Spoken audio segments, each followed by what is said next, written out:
출애굽기 20장 16절 말씀입니다. 출애굽기 20장 16절 말씀을 다 함께 읽겠습니다. 내 이웃에 대하여 거짓 증거하지 말라. 아멘. 아이들 보면 참 좋습니다. 여기에도 아이들이 몇 명이 앉아 있는데요. 우리 교회의 미래이기도 하고 우리의 소망이 되기도 합니다. 보시면 아시겠지만 제가 수준이 아이 같아서 이 아이들을 볼 때마다 좋고 동질감을 느끼기도 합니다. 제가 우스갯소리로 이야기합니다만 저는 영유아에게 잘 먹히는 얼굴입니다. 수준이 비슷해가지고 아이들이 자그마한 아이, 자기 친구인 줄 알고 어렵지 않게 다가올 수 있는 그런 외모를 가지고 있습니다. 아이들을 좋아하는 이유도 이러한 이유입니다. 누구에게나 열려있고 또 이 아이들이 언제나 구김살 없이 사람을 기본적으로는 신뢰함으로 다가오기 때문에 나도 이 아이들과 같이 정말 순수하게 사람을 믿는 사람이 되어야 되겠다. 아이들에게도 배우는 것이 참 많이 있습니다. 근데 이 아이들이 참 거침없이 이야기를 하고 또 이 아이들이 그 이야기를 할 때에 어른들은 늘 생각을 하는 것이 아이들은 거짓말을 할 줄 모르고 진실만 이야기한다라고 생각을 합니다. 그래서 아이들에게 항상 고급 정보를 캐낼 때 가장 유익한 것이 아이들을 활용하는 것이죠. 특히나 내 자녀들의 삶을 알기 위해서 누구에게 주로 많이 물어봅니까? 손자, 손녀들에게 물어보면 백방으로 합니다. 요새 아빠가 언제 들어오노? 엄마하고 아빠하고 싸우지는 않더나? 큰 소리를 내지는 않더나? 이렇게 물어보면 아이들이 언제요? 이렇게 했고요, 저렇게 했고요, 이렇게 이야기해서 미주알고주알 다 해줍니다. 엄마가 요새 맛있는 거 많이 해주나? 하면 엄마가 해주는 건 맛없어요. 이렇게 이야기를 하면 아직까지 주부로서 덜 성숙했구나라고 생각할 수도 있습니다.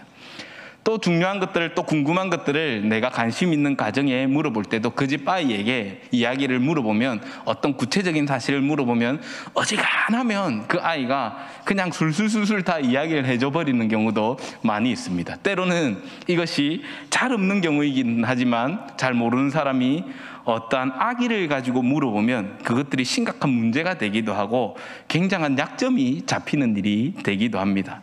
이것은 아이들이 거짓말할지 모르는 그러한 마음들을 이용한 어른들의 악한 방법을 사용하기도 하지요. 그런데 아이들이 거짓말할지 모른다라고 이야기를 하고 가만히 곰곰이 생각을 해보면 꼭 그렇지만도 않습니다.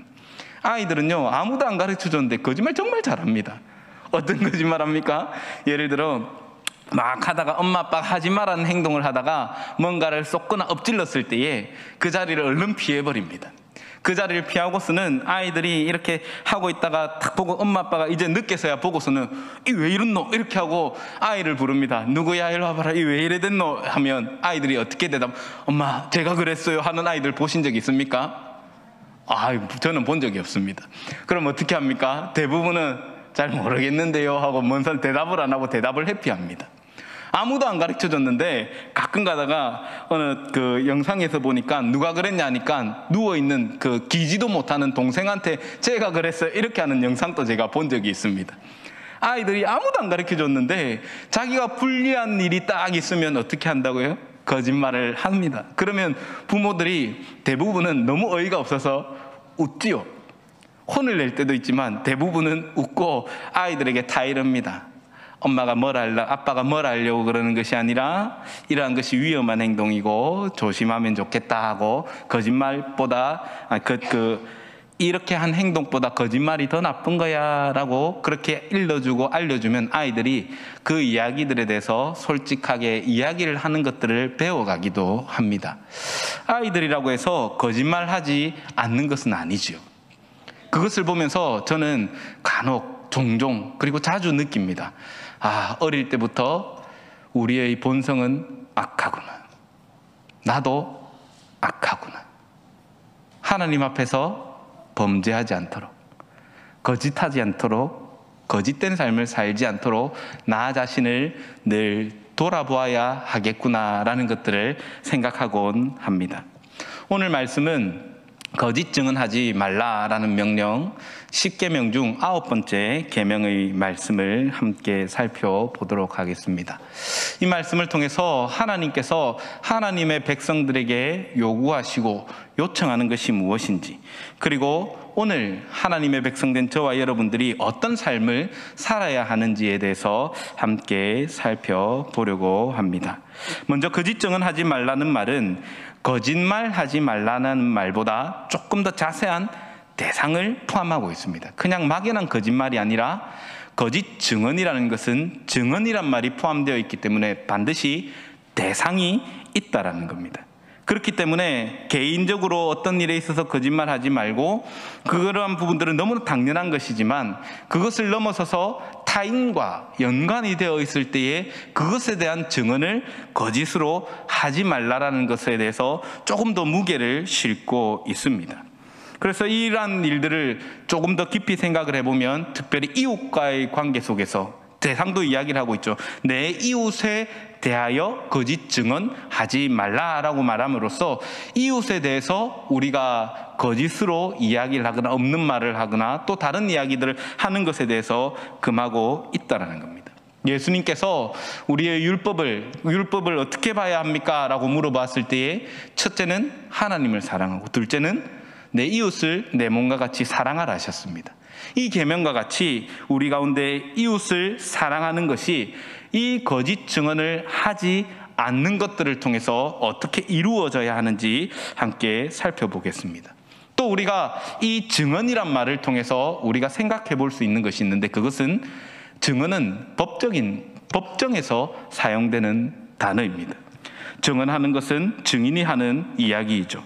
그래서 일반적으로 법정을 생각을 하고 또 이웃에 관한 증언을 거짓으로 하지 않아 문맥적으로 그대로 받아들일 수도 있지만, 하나님의 백성들에게 있어서 증언하지 마라, 거짓 증언하지 말라는 보통 일반적인 하나님을 모르는 사람, 예수 그리스도를 주로 고백하지 않는 사람들과는 사뭇 다른 의미를 가집니다. 왜냐하면 일반적인 사람들에게 거짓 증언하지 말라는 반드시 법정에 가서 증인으로 섰을 때에 그가 가지는 특징이 증인이기 때문에 증언하는 것에 대해서 거짓 증언하는 것이 되지만, 그러나 하나님의 백성된 저와 여러분들 성도에게 있어서 이 증언하다, 거짓 증언하다라는 말은 보통 사람들과는 다르지요. 왜냐하면 어디에서나 우리가 하나님의 백성으로서 삶을 살아간다면 우리의 의로운 재판장 대신 하나님께서 우리와 늘 동행하고 계시고, 우리의 말 한마디, 우리가 행동하는 것 하나하나, 숨 쉬는 것까지도 우리 곁에서 늘 의로우신 재판장 대신 하나님께서 그것들을 듣고 계시기 때문에 그러합니다. 그렇기 때문에 우리가 두 사람만 모여서, 아니 나 혼자 중얼중얼 거리는 소리에까지 우리는 증언하는 것이 되는 것이죠. 왜냐하면 재판장이 늘 우리와 동행하기 때문에 그러합니다. 그렇기 때문에 이 거짓 증언하지 말라는 것은 하나님께서 그 말씀을 그의 입에서 나오는 모든 이야기들을 하나하나 다 들으신다는 의미도 포함하고 있습니다. 그렇기 때문에 하나님의 백성들의 한마디는 곧 하나님 앞에서 증언하며, 또한 하나님께서 그 말을 들으시고 더 중요한 것은 그 들은 대로 갚으신다는 말을 의미합니다. 하나님께서 거짓말하는 자들, 거짓을 말하는 자, 거짓 증언하는 자들을 그때그때 심판하시거나 벌하시지는 않으시죠. 그래서 사람들은 생각합니다. 그리고 많은 문학들에서도 이야기를 하는 것처럼 하나님은 참 그거 없는 신이다, 볼품없는 신이다라고 표현을 하기도 합니다. 어린 왕자에서도 이 이야기를 하고 있죠. 우주를 다스리는 왕이 그 자그마한 행성에서 다스리는데 이렇게 한다면 그렇게 해라, 이렇게 한다면 그렇게 해라, 그렇게 해라, 전부 다 허용해 주는 것을 보고 비꼬아 놓은 것이 어린 왕자에 등장을 합니다. 그때 당시에 문학이 그러했죠. 근데 이것들을 곰곰이 생각해 보면 사실이 아니지요. 믿음의 성도인 저와 여러분들은 압니다. 하나님께서 세상이 얼마나 하나님을 비꼰다 할지라도 이 천하 만물을 움직여 가신 역사의 주관자 되시는 분이 우리 아버지 하나님이라는 것을 우리는 압니다. 그들이 뭐라고 하든지 그것을 들으시는 하나님이 아니라 하나님의 관심은 지극히 성도에게 향하여 있고 하나님의 백성과 교회가 어떻게 움직여 가는가에 관심이 있으시다라는 겁니다. 그러하기 때문에 하나님께서는 자기 백성에게 특별히 명하신 것이 거짓 증언하지 말라라는 명령을 주셨지만 곧바로 심판하시는 방법으로 듣고 듣지 않음을 나타내시는 것이 아니라 오래 참으시고 인내하는 방식으로, 그리고 할 수 있으면 자기 백성이 하나님 말씀 앞에서 스스로 깨달을 수 있을 때까지 깨닫기를 기다리시고 또 인내하여 주신다는 것도 알 수 있습니다. 하나님의 명령을 따라 살아가는 자들에게는 하나님 복을 더하여 주십니다. 반대로 불순종하는 자들에게는 가나안 거민들을 하나님께서 토하여 버리신 것처럼 이스라엘 백성을 향해서도 너희가 이 말을 듣지 않고 내 명령을 지켜 행하지 않으면 이 가나안 거민처럼 너희도 가나안 땅에서 토하여 버리게 하겠다. 땅이 너희를 토할 것이다 라고 그렇게 말씀하심으로 앞으로 이 말, 하나님 말씀을 순종하고 불순종하고를 그들에게 이 말 심판을 통하여 깨닫게 하시겠다라고 말씀하여 주셨습니다. 그러하기에 하나님께서 이 이스라엘에게 명령하신 이 십계명에 나오는 말씀, 거짓 증언하지 말라는 이 말씀은 나중에도 하나님께서 이스라엘 백성들을 심판하시고 그리고 그들 가운데 벌을 내리시는 근거로 작용을 합니다. 하나님의 말씀에 불순종하고 그리고 명령과 달리 거짓 증언을 일삼아서 이웃의 것을 빼앗는 자들이 되었을 때 귀족들이 보호하고 참된 증언을 통하여 형제와 자매들의 그것들을 보호하지 않고 보호자 되지 않고 힘 있는 자들이 오히려 그것을 뺏는 자들이 되어서 거짓 증언하는 자 되었을 때에 하나님께서 그들에게서조차도 모든 것을 빼앗아 가심으로 이방의 손에 팔아버리시는 것이 바로 바벨론의 포로로 잡혀간 이스라엘의 모습입니다. 본문에서는 아주 짧게 명령합니다. 거짓 증언하지 말라. 하지만 성경 전체에서는 이 계명이 가지는 의미에 대해서 굉장히 다양한 방식으로 말씀해주고 있습니다. 하나님께서는 사람의 한계를 분명히 알고 계십니다. 그래서 때로는 이 증언 때문에 억울한 일을 당하지 않을 수 있는 안전장치도 마련해 주셨습니다. 신명기 19장 15절 이후에 나오는 이야기들인데요. 15절에서 먼저 증언에 대해서 이야기를 하는데 이 증언을 할 때에 한 사람의 증언을 통해서만 그의 죄를 정하지 말라 이야기를 하죠. 왜냐하면 이것은 사람의 악함 때문에 한 사람은 언제라도 자기의 마음에 따라서 사실이 아닌 것도 사실로 만들어낼 수가 있는데 두세 사람의 증언을 한다는 말은 보지 못한 사람들이 마음을 모아서 아주 악의적으로 계획을 하지 않고서는 이러한 일들을 행할 수 없기 때문에 최소한의 안전장치, 최소한 두세 사람이 같은 말을 할 때에 이 내용들이 그 사람의 죄로 인정이 되겠다는, 그러니까 거짓 증언을 혼자 이야기해서는 말을 지어내서는 도무지 그것들로 어떤 사람을 음해할 수 없도록 기본적인 안전장치를 만들어 주셨습니다. 그러나 그럼에도 불구하고 인간의 악함은 이것을 뛰어넘죠. 그래서 이 악한 자들에 대해서 뭐라고 이야기를 하냐면 16절 그리고 18절 19절에 보면 이 악한 자들에 대해서 심판할 때 그것들을 말한 대로 악을 행한 것들을 제하여 악을 갚으라라고 명령하고 있습니다.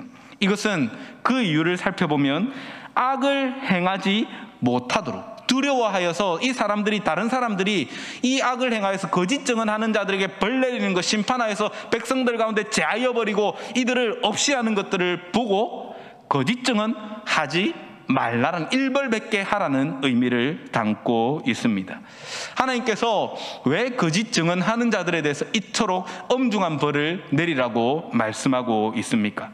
그것은 하나님께서 그 백성 한 사람 한 사람 가운데 굉장히 중요하게 여기신다는 것을 보여주는 것이죠. 그 사람의 생명도 그 사람의 인격도 그 사람의 재산도 하나님께서는 인정하시고 그것들을 보호하시고 또 적법하게 보존하여 주시겠다라는 하나님의 의지가 담겨 있는 것이 이러한 내용들입니다. 그러므로 거짓 증언하여서 스스로 죄짓는 죄가 되지 말라라고 명령을 하시고 있습니다. 하나님의 백성은 너무나도 당연하게 하나님께서 기뻐하시고 좋아하시는 방향을 따라 살아가야 합니다. 그래서 하나님께서는 거짓을 미워하십니다. 그렇기 때문에 하나님께서는 이 명령을 통해 자기 백성들에게 진실을 말하라고 가르치십니다. 자신의 상황과 유익에 따르는 진실이 아닙니다.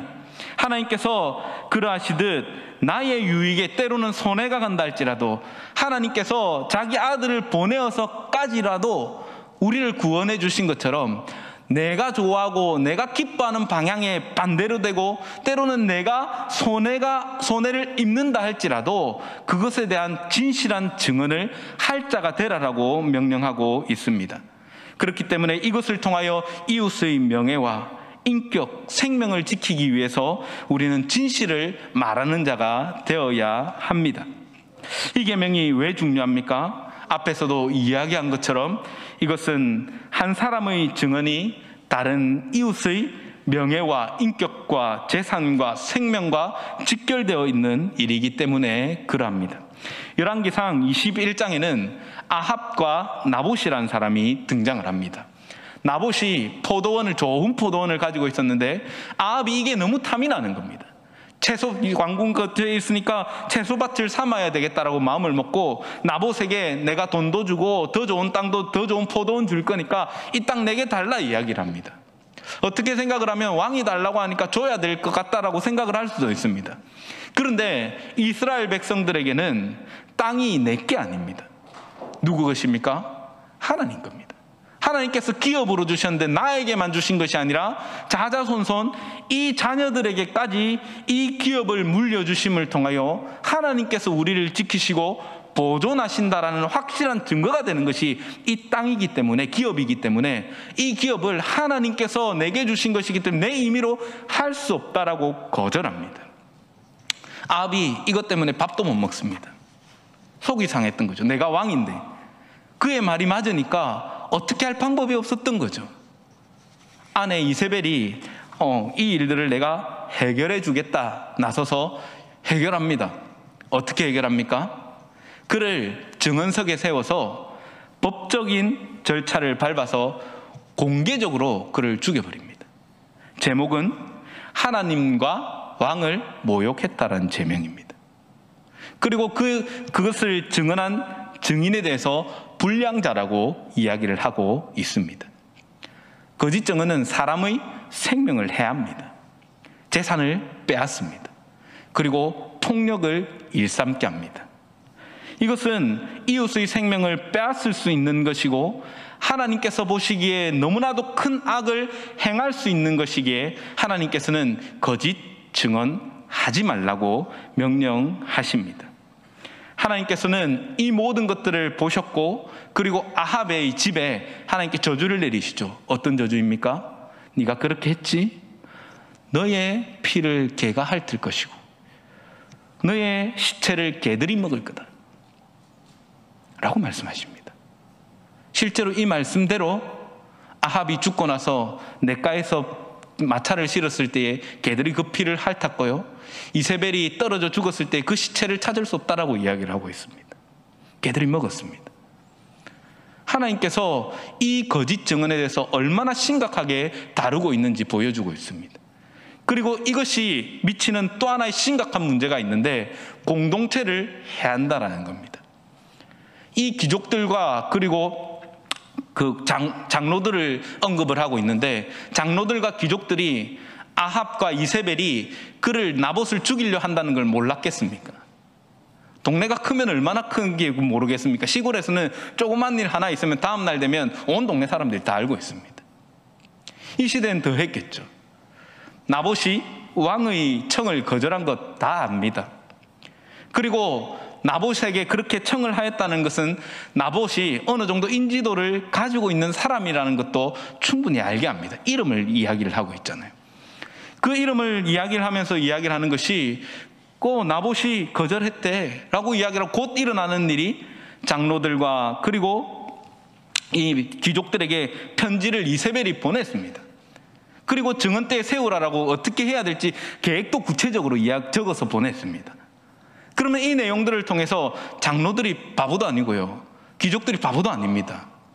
그럼 이 내용을 통해서 이 사실이 아니라는 것, 이렇게 하는 것이 옳지 않다는 것 분명히 알았다라는 겁니다. 그럼에도 불구하고 지금 나봇이 당하는 것을 통하여서 미루어 볼 수 있는 충분히 예측 가능한 것이 무엇입니까? 내가 이 명령을 거절하면 그 자리에 나봇이 서는 것이 아니라 내가 서게 될 것이다라는 것을 아는 거죠. 그러니 장로들과 귀족들이 어떻게 합니까? 함구합니다. 입을 다물어 버렸습니다. 하나님 앞에 불신앙하는 것에 대해서, 그것을 살인하는 것, 그리고 남의 재산을 빼앗는 것, 강탈하는 것에 대해서 말하지 않는 것은, 침묵하는 것은 그 일에 동조함이 됩니다. 이스라엘 가운데 굉장히 심각한 해를 입히는 일을 동참한 것이죠. 더 중요한 것은 이스라엘 백성들이 그를 끌어내어 돌로 치는데 증인이 되고, 죄 없는 그를 이스라엘 백성들로 하여금 돌로 치게 하는 살인을 방조하였습니다. 거기에 있는 모든 공동체가 살인자가 되었고, 그리고 방조자가 되었고, 거짓 증언하는 자가 되었습니다. 이것은 굉장히 공동체에도 심각한 문제를 가지고 오는 것이죠. 불량자 두 사람이 거짓 증언하는 것, 어떤 공동체에서도 거짓을 증언하는 것, 그것은 용납되어서도 안 되고 그것을 그냥 넘어가서도 안 되는 일입니다. 그러하기에 이 모든 것들은 하나님께서 명령하신 거짓 증언하지 말라라는 이 기본적인 공동체의 약속을 어기는 것으로부터 시작되었습니다. 내가 손해보는 것, 때론 내 목숨이 위협받는다 할지라도 타인의 명예와 타인의 생명을 지키는 것을 하나님께서는 거짓 증언하지 말라는 명령을 통해서 그를 보호하고 보존해야 된다는 것을 이 본문을 통해서 가르쳐주고 있습니다. 그렇다면 우리는 이 계명을 어떻게 적용할 수 있을까요? 참으로 감사할게도 우리 믿음의 유산인 교리문답서들에 이것에 대해서 구체적인 명령들을 적어 놓았습니다. 조금 길기는 합니다만 한번 읽어보겠습니다. 먼저 하이델베르크 교리문답 112문입니다.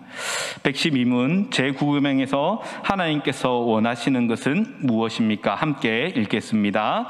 내가 어느 누구에게도 거짓 증언을 하지 않고 다른 사람의 말을 왜곡하지 않고 뒤에서 헐뜯거나 중상하지 않으며 어떤 사람의 말을 들어보지 않고 성급히 정죄하지 않으며 다른 사람이 성급히 정죄하는 데에도 참여하지 않기를 원하십니다. 오히려 하나님의 무서운 진노를 당하지 않기 위해 본질적으로 마귀의 일인 모든 거짓과 속이는 일을 피해야 합니다. 법정에서나 기타 다른 경우에도 나는 진리를 사랑하고 정직하고 진실을 말하고 고백해야 하며 할 수 있는 대로 이웃의 명예와 평판을 보호하고 높여야 합니다. 아멘. 이렇게 가르치고 있습니다. 거짓 증언하지 말고 할 수 있으면 이웃의 평판을 높이는 데 힘쓰라고 우리 신앙의 고백서는 이야기를 해주고 있습니다. 하이델베르크에서 요리문답에서만 이야기를 하는 것이 아니라 웨스트민스터 대교리 소교류에서도 이 9계명을 잘 해설해주고 있습니다. 웨스트민스터 신앙고백서에서는 의무와 그리고 하지 않은 금지사항까지 따로 나누어서 이야기를 하고 있습니다.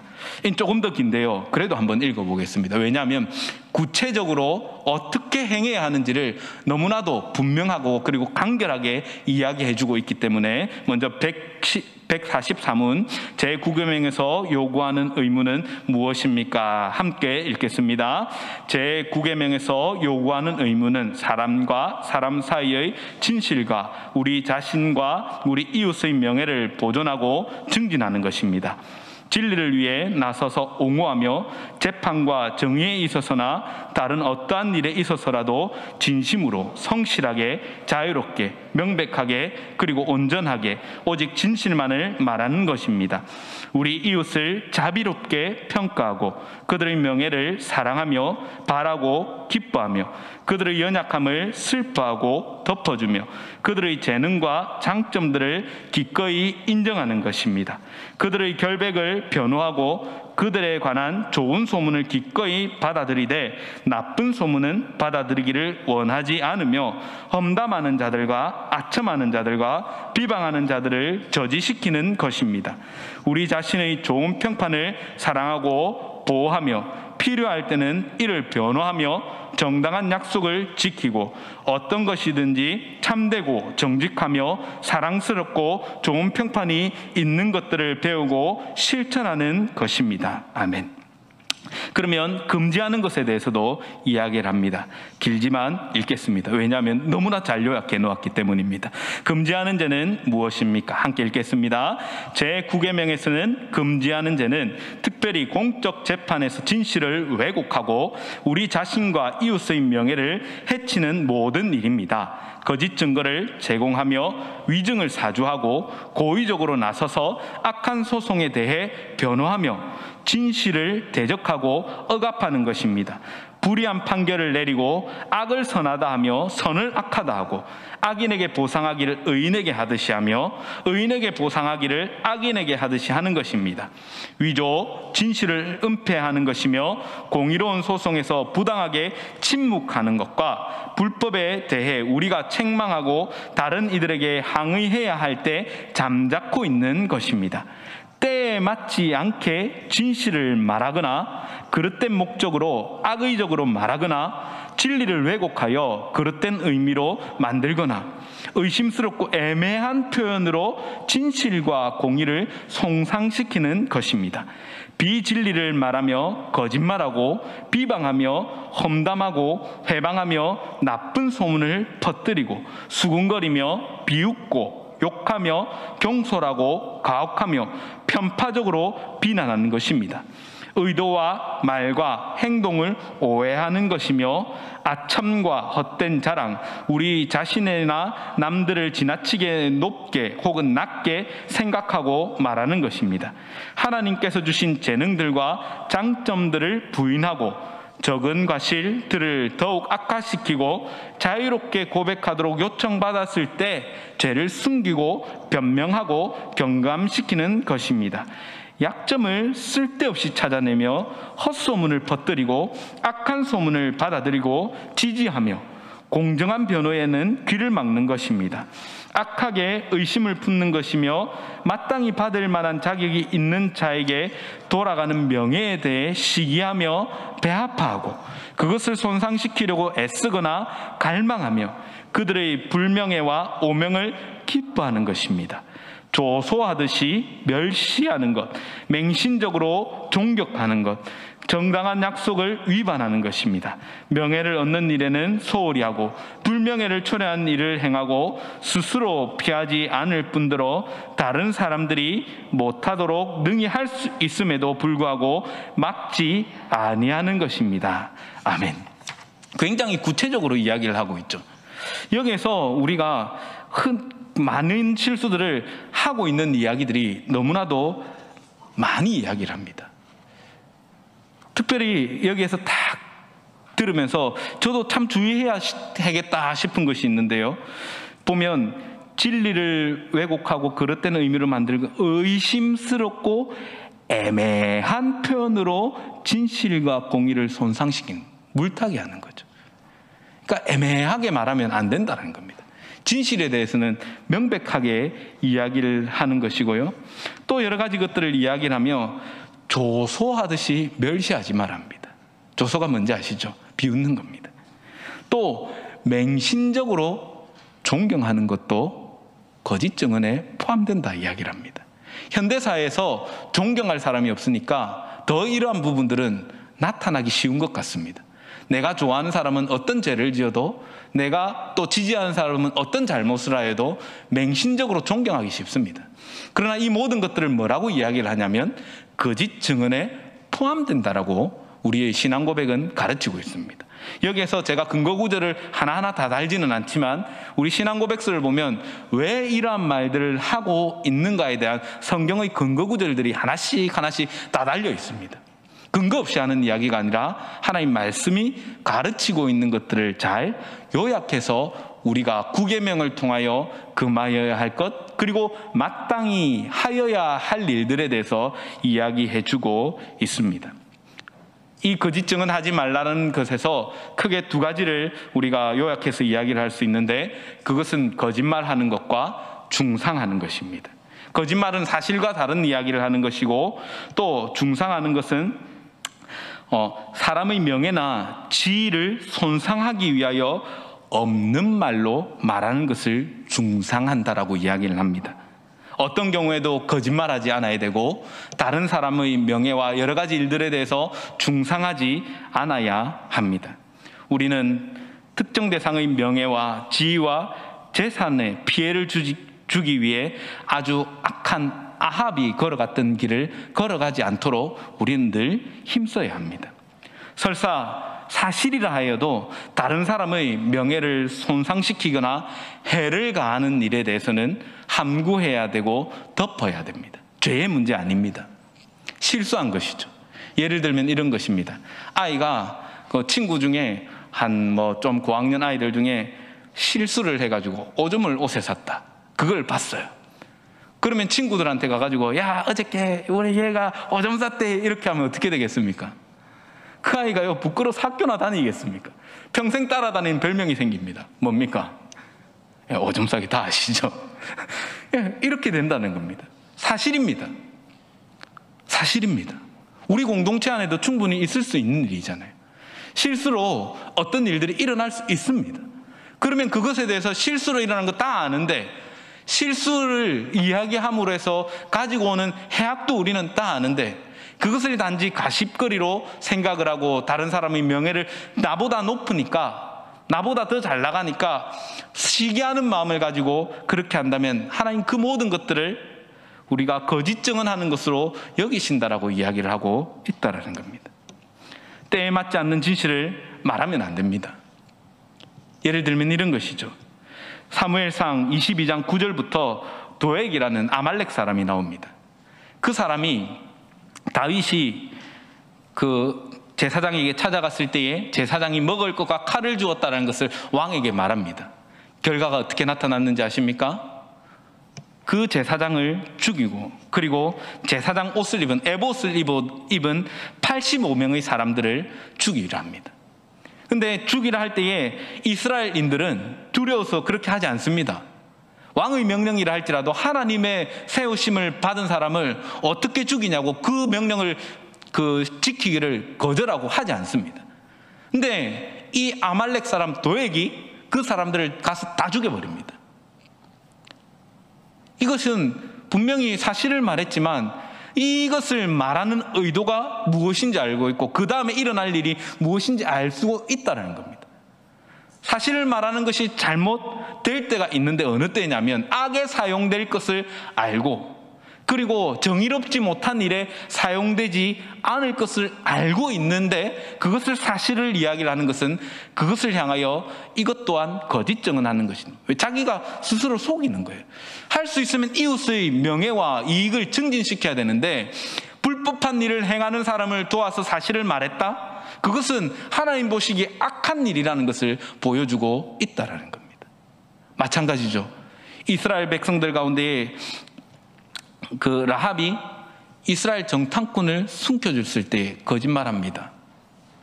안 나갔는데 도망갔다 이야기를 하죠. 지키기 위함입니다. 하나님의 명령을 지키기 위함이죠.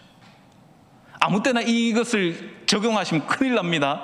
이건 내가 그걸 생각을 판단했을 때 거짓말하는 게 유익해서 그런 것 같아. 그때는 거짓말하는 게 아니라 사실은 침묵하는 것이 제일 지혜로운 일이죠. 알아도 말하지 않는 겁니다. 아는 것을 다 이야기하지 않는 겁니다. 왜냐하면 이것이 얼마나 악한 일에 사용되는지를 알고 있기 때문입니다. 그러므로 이러한 것들을 볼 때에도 우리가 때에 맞지 않는 말들을 하거나, 그리고 나는 내 딴에는 진실을 이야기한다라고 생각하면서 악한 일들이 벌어질 것들을 알면서도 그것들을 이야기하는 것들에 대해서 또한 경계하고 있습니다. 이 말을 혼동하면 안 됩니다. 의리라는 말과 혼동하여서 죄를 덮는 데 사용해란 말이 아닙니다. 죄는요, 반드시 그에게 찾아가서 죄에서 돌이키게 해야 됩니다. 죄 지은 것 이 사람들에게 이야기하면 이 사람들이 내 이웃이 벌 받을 거니까 그건 내가 그렇게 하면 범죄입니다. 그것은 그 범죄에 동참함이 되는 것이고, 범죄의 문제가 아니라 그 사람이 악한 일에 연루되었을 때, 사실을 말하면 그 악한 자들이 이를 복수하기 위해 어떤 일들을 행할 때 그때를 이야기하는 것이죠. 반대로 악한 일을 행하였을 때 침묵하는 것이 아니라, 그 성경은 가르치기를 한 사람이 찾아가서, 알고 있는 그 사람이 찾아가서 이웃을 권하고, 안 들으면 두세 사람이 찾아가서 권하고, 그래도 안 들으면 장로들의 회의에 이야기하여서 그로 하여금 악한 행동에서 돌이키게 하는 것이 거짓 증언하지 않는 것이지, 아무 때나 의리를 정은 사람이 어떻게 그럴 수 있어 라고 이야기를 듣는다 할지라도 악에 대해서는 우리가 반드시 몰아내고 처단하고, 그러한 부분들이 우리 공동체 가운데 서지 못하도록 하는 것이 바르게 말하고 참말을 하는 것이죠. 내 가족의 문제라도 마찬가지입니다. 내 가족이 범죄하여서, 우리가 요즘에는 그런 일들이 잘 없지만 혼전에 임신을 한다든지 이런 일들이 있을 때에 어떤 일, 우리 교회 그 전통은 어떠합니까? 부모들이 함께 벌 받는 겁니다. 왜요? 실수할 수 있습니다.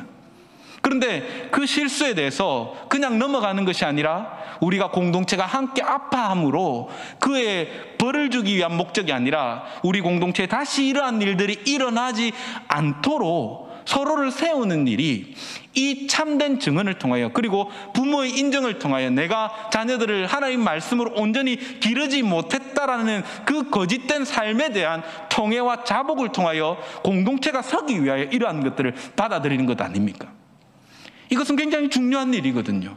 거짓 증언하지 말라는 것은 나의 가족에 있어서도 정직하게 하나님 앞에 서야 된다는 것을 의미합니다.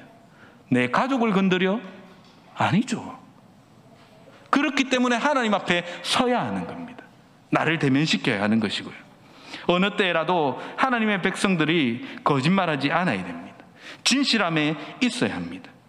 원수는 자꾸만 우리를 향하여 하나님의 백성된 우리를 옛 본성의 종로로 타도록 만들려 합니다.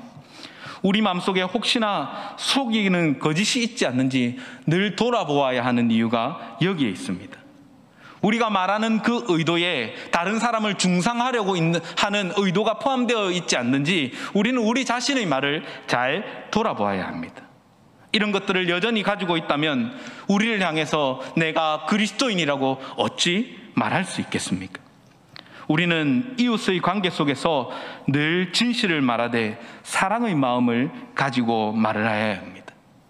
말에 있어서 행동에까지 우리는 진실됨을 나타내는 성도가 되어야 합니다.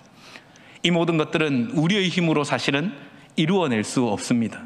왜 그렇습니까? 우리의 본성이 원수의 본성을 닮았기 때문입니다. 첫사람 아담이 범죄함과 같이 우리는 예수 그리스도로 말미암아 새 사람을 입었지만 우리의 본성은 여전히 악한 본성도 가지고 있기 때문에 우리의 힘으로는 도저히 이룰 수 없다는 것을 압니다. 그래서 내 힘으로 열심히 신앙생활을 하려고 하면, 열심히 봉사를 하면 그것들이 정말 우리의 신앙이 자라갈 것 같지만 내 힘으로 봉사하고 내 힘으로 열심히 하면요, 지칩니다. 넘어집니다. 내가 정직히 열심히 살려고 그냥 내 힘으로 어떤 상황 가운데서 그거 하려면 우리는 필경 넘어질 수밖에 없습니다. 그래서 우리에게 필요한 것이 무엇입니까?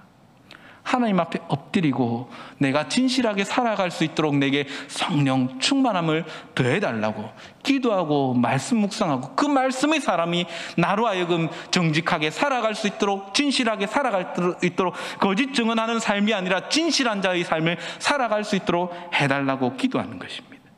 시편 141편 3절에서는 이렇게 고백합니다. 여호와여, 내 입술에 파수꾼을 세우시고 내 입술의 문을 지키소서. 무슨 의미입니까? 내 힘으로 안 된다는 겁니다. 시편을 기록하는 사람이 얼마나 경건한 삶을 살았겠습니까? 내 힘으로 안 되니까 여호와여 내 입술에 파수꾼을 세우시고 내 입술의 문을 지켜달라고 하나님 앞에 기도하고 있는 것 아닙니까? 사랑하는 여러분, 우리의 입술을 지키는 것은 굉장히 중요한 일입니다. 그런데 우리도 모르게 실수하기 쉬운 인생입니다.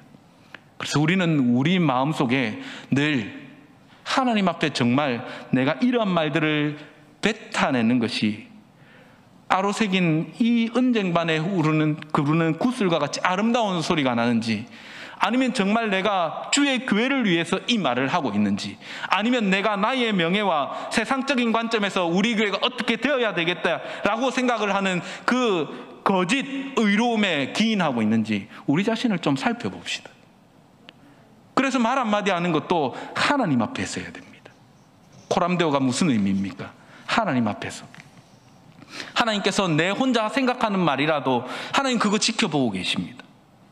하나님께서 거짓 증언, 이웃에 대해서 거짓 증언하지 말라라고 이야기하실 때에 남들은 재판대 앞에 서야지 증언을 하는 것이지만 성도의 삶은 재판대 앞에 서는 것이 증언의 삶이 아니라 어디에서나 지금 이 자리에 예배할 때에 이 말씀을 듣는 이 자리에서도 우리는 증언의 삶, 증인의 삶을 살아가고 있다는 것을 늘 기억합시다.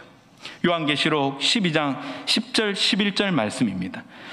내가 또 들으니 하늘에 큰 음성이 있어 이르되 이제 우리 하나님의 구원과 능력과 나라와 또 그의 그리스도의 권세가 나타났으니 우리 형제들을 참수하던 자 곧 우리 하나님 앞에서 밤낮 참수하던 자가 쫓겨났고 또 우리 형제들이 어린 양의 피와 자기들이 증언하는 말씀으로써 그를 이겼으니 그들은 죽기까지 자기들의 생명을 아끼지 아니하였도다. 아멘. 무엇을 이야기합니까? 밤낮 참수하는 자가 누구입니까? 원수 마귀입니다. 누구에게 참수합니까? 하나님 앞에서 저와 여러분들의 죄를 매일 하나님 앞에 구하는 겁니다. 이 아이가 이거 했고요, 이런 일 했고요, 이런 악을 범했고요, 이렇게 했어요. 하나님 이 사람을 어떻게 의인이라 할 수 있습니까? 라고 매일 하나님께 일러주고 있는 거예요. 그런데 그 앞에서 우리 주 예수 그리스도께서 어떻게 하십니까? 방어해 주시는 거예요. 변호해 주시는 거예요. 어떻게 해요? 아닙니다. 그는 의인입니다. 왜냐하면 내가 그의 죄를 대신에 십자가에 죽었기 때문입니다. 나의 피로 그를 깨끗하게 하였기 때문에 그는 의인입니다라고 지금도 하나님 앞에서 증언해 주시는 이 우리 주 예수 그리스도이십니다. 우리가 왜 의로운 증인의 삶을 살아야 됩니까? 왜 하나님 앞에 거짓 증언의 삶을 살지 않아야 합니까? 그것은 우리의 주 대신 예수께서 의로운 증인의 삶을 사셨고 그리고 그 말씀을 통하여 저와 여러분들을 죄 가운데 건지셨기 때문입니다. 그러하기에 우리는 하나님 앞에 의로운 증인의 삶을 살아야 합니다. 예수께서 승천하신 이 일의 증인이라고 말씀하신 우리는 증인입니다. 어느 때에 있든지 우리는 주 예수 그리스도의 증인으로서의 삶을 살아내어야 합니다. 그리고 요한계시록에서 말씀하시는 것과 같이 어린 양의 피와 자기들이 증언하는 말씀으로서 그를 이겼다 이야기합니다. 우리는 못 이깁니다. 그러나 우리가 증언하는 그 말씀으로만 우리는 승리할 수 있고 이길 수 있음을 기억합시다. 오늘 거짓 증언하지 말라는 이 말씀을 통하여 우리가 무엇을 닮아가야 하는지, 어떤 행위를 삶을 살아가야 되는지 함께 살펴보았습니다. 하나님께서는 성도를 향하여 참 증언을 하는 자로 살아가라 말씀하십니다. 우리의 증언을 통해 나타나는 분이 우리 주 예수 그리스도이시기 때문입니다. 기관에서 또 여러 모양에서 회의를 할 때에 우리 입에서는 어떤 말이 나오고 있습니까? 성도를 세우고 이웃을 세우고 공동체를 세우는 말이 나타나고 있습니까? 아니면 우리 신앙고백서에서 이야기하고 있는 수많은 악한 본성들이 우리의 입술에서 나오고 있습니까? 우리가 하나님 앞에서 살아간다는 것은 우리의 입술을 제어하는 것에서부터 시작합니다. 왜냐하면 제일 쉬운 게 말이거든요. 그리고 우리가 증인의 삶을 살아간다는 것은, 거짓 증언하지 않는 삶을 살아간다는 것은 또한 우리의 삶에서, 말과 함께 가는 말에서, 그리고 우리의 행위에서 드러나야만 합니다. 그것을 통하여 나의 삶을 사는 것이 아니라 우리 주께서 참된 증언자 되셔서 하나님 앞에서 참수하는 자 앞에서 아닙니다, 그는 의인입니다 라고 우리의 명예를 세워주셨듯이 하나님 앞에 그리고 성도 앞에 우리 이웃들 앞에 예수님 닮아서 저와 여러분들을 볼 때에 예수님이 생각나는 삶을 살아갑시다. 이웃들에게 어떤 평판을 듣고 계십니까? 참 바른 말한다? 어떤 의미인지 아시죠? 부정적인 말입니다. 그래, 그 사람이면 뭔 말을 해도 믿을 수 있지, 이 말 들어야 하지 않겠습니까? 이렇게 사는 것은 쉽지 않습니다. 그러나 증인의 삶을 살아간다는 것, 거짓 증언이 아니라 참말을 하고 살아간다는 것의 삶은 이러한 말을 들을 때야 내가 말씀대로 살아가고 있다는 것을 나타내고 증거하는 것이 됩니다. 그러므로 사랑하는 여러분, 우리 이웃에게 거짓 증언하는 자의 삶이 아니라 주 예수 그리스도의 증언을 하는 증인의 삶을 살아갑시다. 우리 잠시 마음을 모두어 기도합시다. 기도할 때 하나님 은혜 더하여 주시고 참된 증인의 삶 살아가게 하여 주옵소서 하는 기도 제목을 가지고 잠시 함께 기도하겠습니다.